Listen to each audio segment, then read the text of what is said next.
there in 1974, and I worked out at the phosphate mine as a geologist.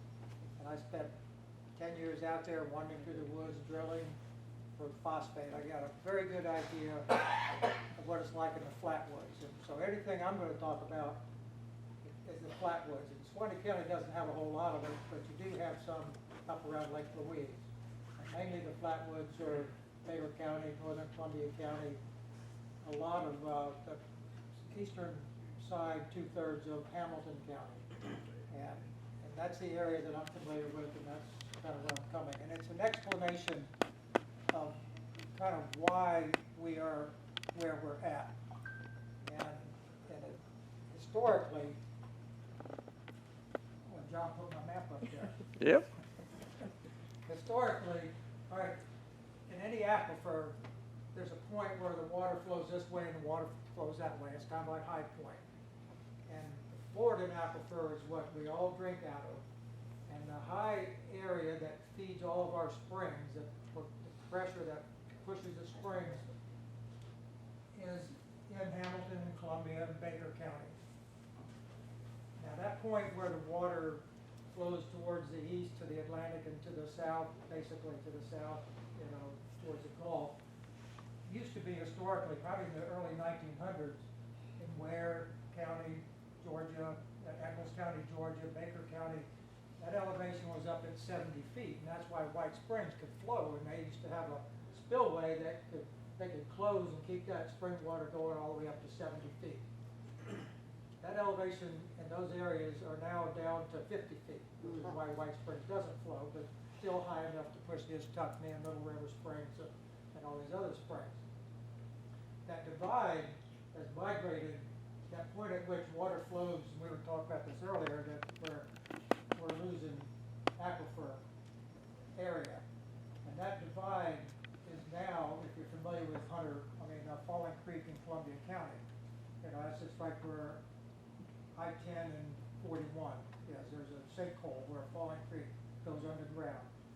And that divide is now just north of there. So we've lost about 40 miles of our aquifer in a sense. You know, all that water now flows towards the Atlantic and basically southern. Hey, could you pull that mic up? It's hard to hear you back Yeah, there. I'm sorry. I'm hard to hear it anyway, so Yeah, I me can't too. hear it anyway. Yes, it is weird. Moves on you.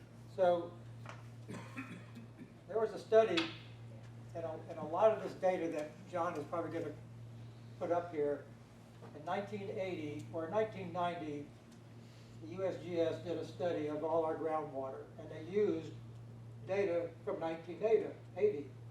And so in 1990, this study came out and showed how much water we were losing already. And here we are 46 years later.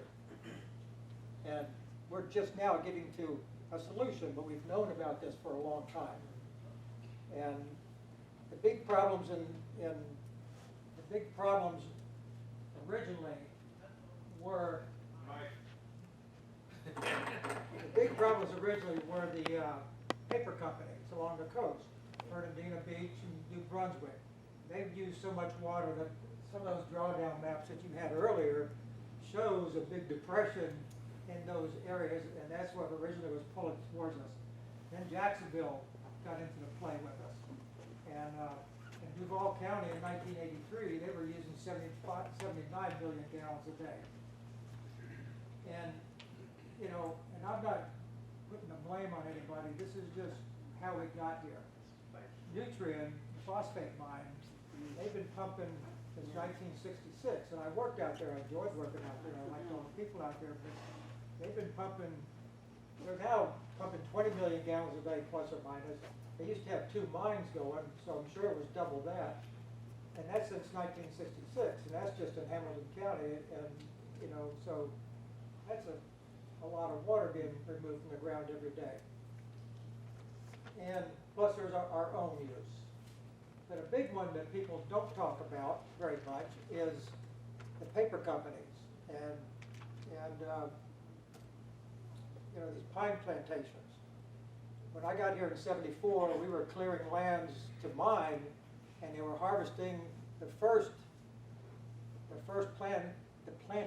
pine plantations. It started in the 50s, so 20 years later, in the 70s was when they were harvesting it. And at my following the drill rig around, every 330 feet, we drilled a well. If it came to a swamp, we climbed in it and waded out every 330 feet. And one thing I noticed back then is that paper companies had connected every wetland to another wetland to another wetland into a creek, and it goes into the river. And prior to that, the cypress, people who wanted to harvest the cypress, starting in the late 1800s, would go into these big swamps in northern Columbia County, Hamilton County, Georgia, and drain them. I mean, and all of this water sitting in this area is what really recharged our aquifer. And so one of the problems is that water doesn't sit in these wetlands. It just gets moved out very quickly into the Swanee, into the St. Mary's River. And so we just don't have the amount of water available to do the recharge that we need. And of course, and you probably recognize it if you're from Jasper or Lake City or pretty anywhere where you're in the flatwoods, all these cities have drained, they have drainage ditches all through the city. Baldwin over that side of the Jacksonville area. I happened to do a firefighting course at Cecil Field, and on the wall was a series of maps starting in the 1930s to the current when I was doing that firefighting. And what I noticed on it was the natural drainage systems in the 30s, and every time they put up a new photo was how much of those drainage systems were straightened out until everything was straight line. And so you really can look at these maps that the state produces, and where you can highlight certain things, and you can highlight streams and creeks and rivers, and whenever you see them in a straight line and make left angles and right angles, you know somebody distant. And that's what farmers do all through Baker County and Union County. It's just a way to get water off the fields. And once again, once you lose that water, you're losing some recharge. And, okay, here we are. What can we do? It's going to be hard to tell people to plug their ditches. Paper companies, they're the biggest problem. And on top of everything else, when they run their furrows, they always run them downhill to the swamp. So all the water on top of the land, they're trying to make it as dry as possible, and those furrows carry it down to the swamp. Every road that we have through Columbia County is a ditch beside it. So every road we have is a means of getting water off and into the creeks and rivers. And this is where I want the water management district. I mean, this is their job. I want them to understand all of this stuff and answer these questions and do things. I mean, I restored a wetland in Columbia County, and all I did was raise the pipe level 8 inches. So 8 inches, it didn't flow until it got 8 inches higher. This 20-acre swamp held water forever. I did a job I did a mitigation bank in Columbia County. And 2 years prior to plugging any ditches, I put these sensors in the ground, and we monitored the groundwater levels in the wetlands and in the areas around the wetlands. And so we have all this background data, and then we plugged ditches. And we plugged them to where, I'm sure if you read these books about the settlers coming through North Florida in the rainy season, I'm sure they were cursing. Because you can't drive anywhere on that property, it's so wet, And we plugged every road, we put little hills on to slow the water from running down it. We put ditch blocks in all those roads to force the water back out into the woods. All that data is sitting out there available, and the Water Management District is all at DEP, and there's a perfect study. We rehydrated a 400-acre swamp. How much of that now recharges where it didn't recharge before? I mean, why can't you study this and do something? And one of my plans, John had it up here earlier, and it's not like I have all the answers. I'm just annoying people as best I can through the years. And this all started in 2013 when the Water Management District did a study that said, hey, St. John's District, you're pulling our water away from us. And JEA got all upset. They're the powerful organization over there. It's not the St. John's District, it's JEA, Jacksonville Electric Authority. They're the ones with all the political pull. So they go, oh, no, no, no, and they complained to the St. John's District because a bunch of the scientists at the St. John's District said, yeah, that guy's right. Some of them lost their jobs, and some of them got reshuffled, and they moved people into those positions. It's literally true until now they said, oh yeah, that's probably not a good study, or maybe we need to study it more. This is literally what happened. And now here we are, 2013 to now, and this is what they've come up with. You know, and I know Columbia County was deep into this all this time. They put up several $100,000. Let's get this thing moving because this is serious. We don't want you just chucking it to go away and nothing. I'm sure they just get discouraged about, you know, what's going on and nothing is actually happening. So here's another study the district should do, because my idea, here's John, and I just put this together.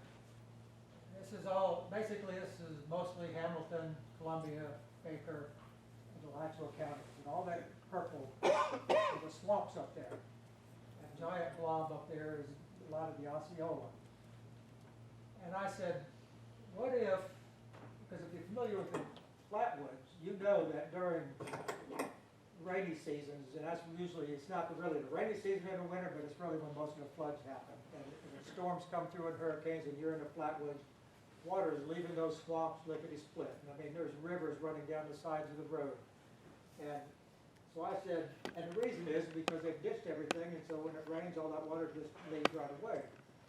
So I said, why don't we put a recharge well where all those swamps sort of coalesce into into the creeks, so that it's got a big swamp, and at some point it starts forming a creek. So you could put these wells in the ground, a recharge well, and you could put the intake elevation to where the water flows into it at such a high elevation that it only receives water during those flood elevations. And the truth is, you know, most of your contaminants coming out of the flatwoods is what's in that first flush. You know, it rains and then it just starts flowing out. That's where all the animal debris and everything. But after a while, the water quality is pretty good. And there was a study done by the Water Management District, 1993, they put it out, and they did a 3-year study where they went around to several, 10 or 11 of these spots, and they sampled the water quality, and they sampled it and gave the averages, and I got the study. And I think I'm the only one that has it. I couldn't find it at the district. And I've told them about it. And what I would like you to do is, if it's possible to put these recharge wells in, because it would really help if you put a lot of them in. And farmers know, I mean, you put a well in, just the casing and no pump, it's probably less than $100,000. You know, these have to be a little bit deeper than Swanee County. They're probably going to be 200 feet of casing. But you could put all 24 of these, I think there's 24, 23, for less than, I don't know, $3 million compared to $1 billion they're talking about. This is just a gravity field. There's no electricity involved. And so let's find out what it would take to treat it, because the EPA won't let them do that, because the Water Management District hydrologist at the time said, well, that's a great idea. And he went to DEP and got grants to do 2 of them. And then DEP over here said, oh no, take that grant back, because EPA won't let you inject that water to the ground unless it meets drinking water standards. And so I say that water coming out of those swamps at that certain elevation is probably a better water quality than what JEA, because it doesn't have the stuff that JEA can't get rid of, you know, doesn't have it. It doesn't have the microplastics, doesn't have the forever chemicals, it just has, you know, the fecal coliform and all that. And on top of this, you know, I don't know what is a big deal anyway to direct discharge it into the ground, regardless, you know, for us in these swamps, because when the river's low and it rains a lot, all that water flushes down into the Swanee and the Santa Fe, and it recharges into those springs. I mean, for months water just going to those springs. And that water is probably not as clean as it is coming out of the swamps, because it's picking up water from everywhere. Whereas up there in Columbia County and northern Hamilton County, there's nothing up there but Forestry. So I've only got the averages, but the Water Management District has all that data. And they could go through there and say, you know, at this high elevation, this is what the water chemistry is. Now we only have to treat for a little bit of phosphorus or maybe and a little bit of fecal coliform, which we do all the time anyway, because every one of our water supply plants, you know, fluoridates or ultraviolet. And so I go, why can't you do that? And I say to Duval County, take that water and inject it right at the boundary between Swanee River District and you. Because it would form a recharge. It would be, I mean, there are places, Falling Creek is a recharge area by itself. When water goes in, water tables come up, and so if they were to inject that at the district boundaries, it'd have a great big old bubble of water that they would be pulling from. And it wouldn't be pulling as much from us anymore. It's more or less, you know, creating a recharge for them. And I say, you know, you do that. And, you know, what else do I got here? I hope I'm not taking too long. What did they say about that? Oh, I'm just a voice in the wilderness. Dennis, I got a question. What kind of volumes on an annual 1 to 5 year basis compared to the 40 million gallons a day could potentially be recharged with? Well, I think now this is not going to happen every year, probably. Of course. But when it happens big time, I'd say, you know, I'd say billions and billions of gallons of water is what I say. I mean, 1 inch of rainfall over 100,000 acres is a lot of water, you know, and so I'd say there's literally billions and billions, you know. But that's the other thing the USGS has with its water data. They have the discharge measurement in cubic feet per second, which quickly calculates the gallons per minute of how much water is leaving these creeks at high water elevations, you know. Hey, sir, I got a question. You mentioned the phosphate mines out in Hamilton County. That water out there, there's a lot of water. Is that water polluted? In Hamilton County, Yeah, from the phosphate mine? yes, I would suspect that the water from the mine itself right? probably picks up certain contaminants from the reagents that they use, which are really stuff that they get from the forestry and, you know, industry. You know, with paper mills, they have they have a residue, fatty acids and amines, and they use those fatty acids to float their phosphate. And I don't know at what levels that would be a contaminant, you know, that we wouldn't want. And of course, all of that actually goes out into the Swanee River through Swift Creek and Hunter Creek up in northern Hamilton County. Well, there's some fisheries out there that's actually thousands of acres that holds that water. It's not running off into the river. Here's another study. I mean, it's later in my notes, but, you know, they've got 20,000 acres of clay settling area, Right. you know, and there is no percolation through that, you know, so we're not getting any recharge. But hey, Water Management District, why don't you go check out all that land and lakes reclamation? Because they dug out that one of those impervious layers and now is recharged better in those lakes. And hey, Water Management District, what's really going to happen when they shut all those pumps off and water has to be at the level it has to be at by nature now? Because right now you go look at everything and it's artificial, because they move water everywhere. Everything out there has a movement of water through it. And at some point, when they quit mining in the next 4 or 5 years, you know, what's going to happen? You know, Exactly. you know. So, I mean, they claim that they've replaced the hydrology in the areas where these creeks drain out, and I know that they haven't. They just circled the area with high dirt, and it's the same watershed, but by getting rid of the surficial aquifer, you don't get the drainage into the creeks anymore from the surficial. So I got a little pet peeve here to end up with. I say, no villages north, you know. I want our area, if we have development coming here, I want it because we've gotten some jobs that a kid could actually make a living out of, and, you know, and people like the villages, they use all of our resources, and they're moving up here, because Alachua County now has put 2 or 3 of these big places in, and trying to do more. It's actually the city of Alachua, and I just would rather have, you know, income that people can live off of, and not just create jobs at waitresses and, you know, that, you know, the service industries, which is what happens when we get a retirement community. And they're gonna use water and our resources, and they provide really not much for us.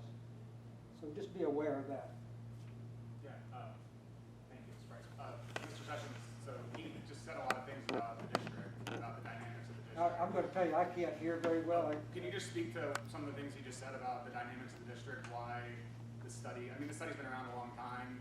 Like, can you sort of speak to the dynamics of the things you just talked about politically, what's going on with the Well, district, the weather, bearing? I didn't really come to speak for the district tonight, but old studies like that, I didn't even know about. You know, because on the board, there's certain things we get told and we find out, and we vote on things that are coming up now. So things like this that are history, we do need to know this, but if we're not given the history, we don't know. Then hire him. I worked there. I already worked there once, you know. So, you know, we're, That's the staff and as a board, they're keeping, you're we- overseeing the, well, we're overseeing them. policy and things that come across correct right now. So there's a lot of history we don't know about. And I mean, I've been in this area for a long time, but I haven't been on this board very long. But I will say that our board is all business people that make economic decisions.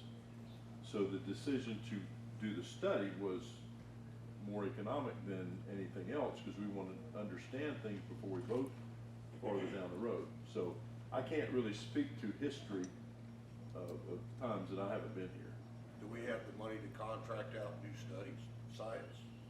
The board or the water management district has money to do studies.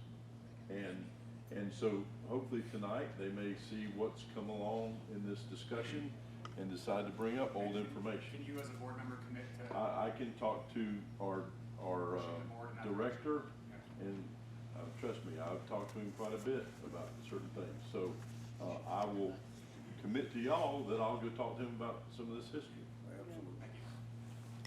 Can I ask you a question? I worked for the district 1983, and I worked out of that building from 83 to 88. And I worked for DEP first, and then I went over to the district. And back then, all the scientists there, were encouraged to write papers, you know, do some studying, but that kind of went by the wayside. It's like this study I was talking about that Janice Fellers did. And, sometimes I can be critical. I can say a lot of good things about the district, but there's nothing worse than a study that makes you, makes you look bad if you don't do it. So back then the district would, okay, fine, thanks for the study, but eventually they just go, hey, we're gonna hire people out for specific projects. They don't do any studying in-house, they really hire consultants to do it. But it seems that the studies was done, but nothing went forward after the studies. Well, I guess at the time, it was just information. See, you would want to do something with it in order for it to have some value, Well, here we sit today. Yeah, and now it would have value today, Right. You said you're a geologist, right? Okay, so with those being basically on the same aquifer as Duval County, Yes. why would they want to pump that 100 miles over here instead of putting it in the ground right there? Because they like that pure, clean, fresh water. Exactly. So, finally somebody was, thank you for that.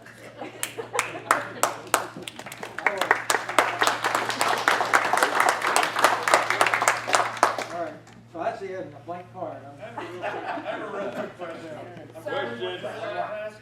I'm curious about my mother-in-law worked for St. John's Water Management. She's retired now, but your deep well injection theory with the high water flood and the purification of water, first time I've heard that posed, it's extremely interesting. I grew up vacationing around the granite sand plants in Keystone Heights.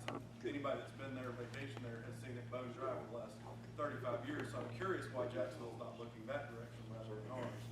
That being said, I'm interested because you prospered the theory. What about malicious intent in those wells, and how would you preserve or protect that? What about what? Malicious intent, people who would do harm to the water at those, without, is there a way to provide protection to that, if that was something that they theorized down the road where you could do deep well injection for our overflows?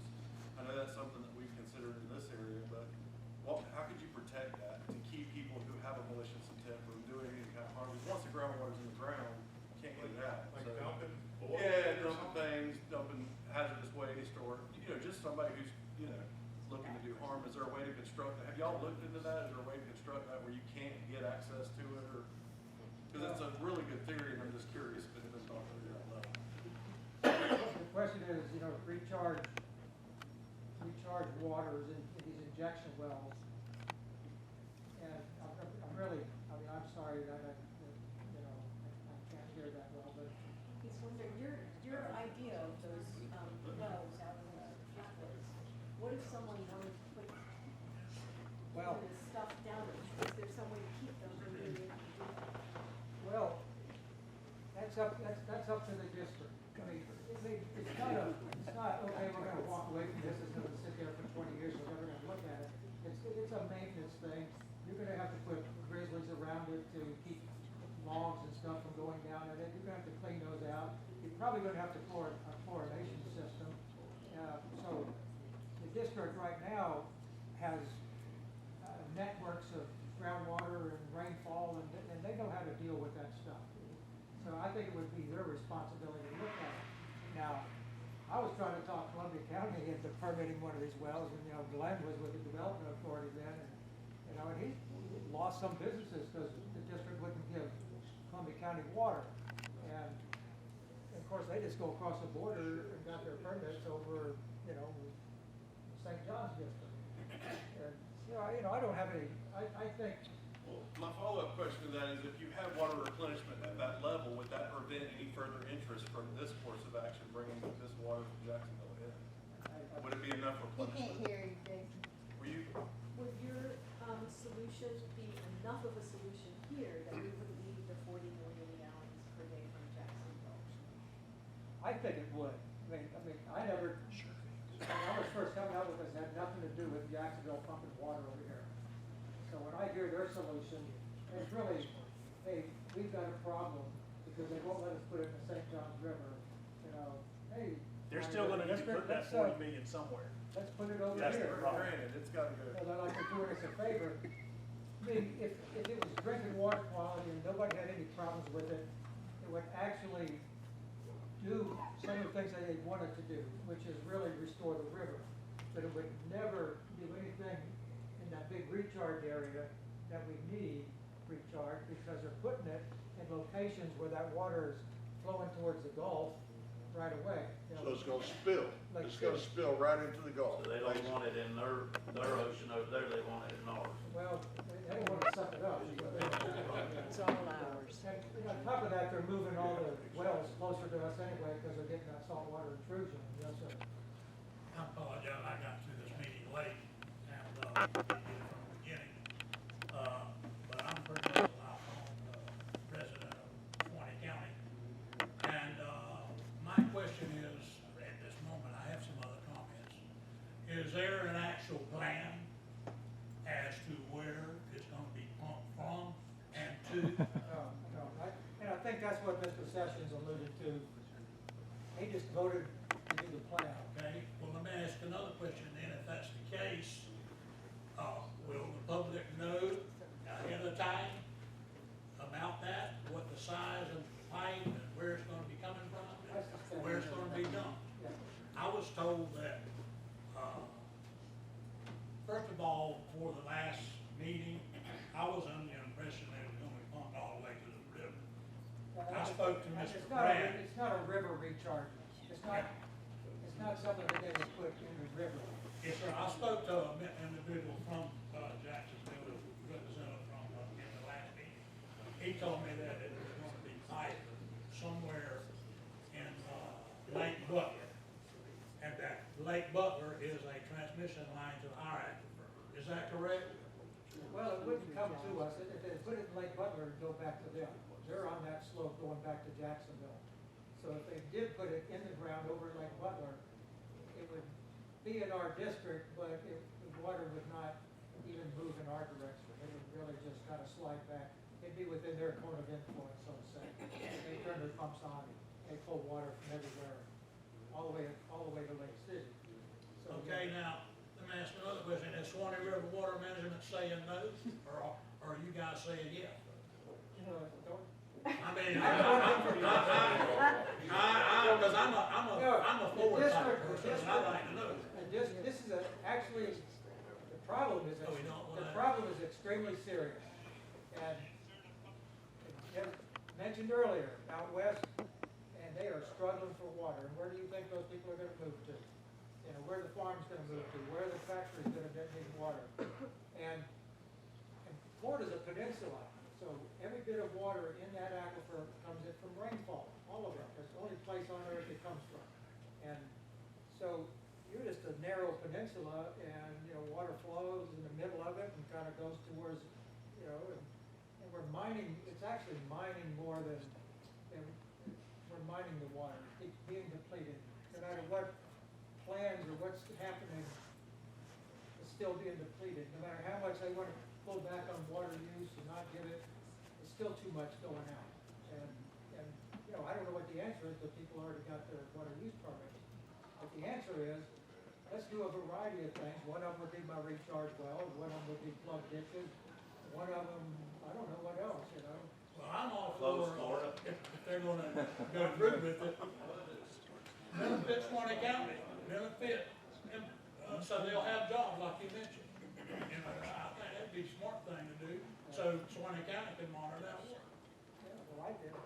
I think, you know, I've thought this out, and I say, if they get these injection wells in, I say, hey, that's our water, and hire attorneys and never let them pump any more water out of our aquifer, because they can't tell whether they're taking all the stuff. Thank you.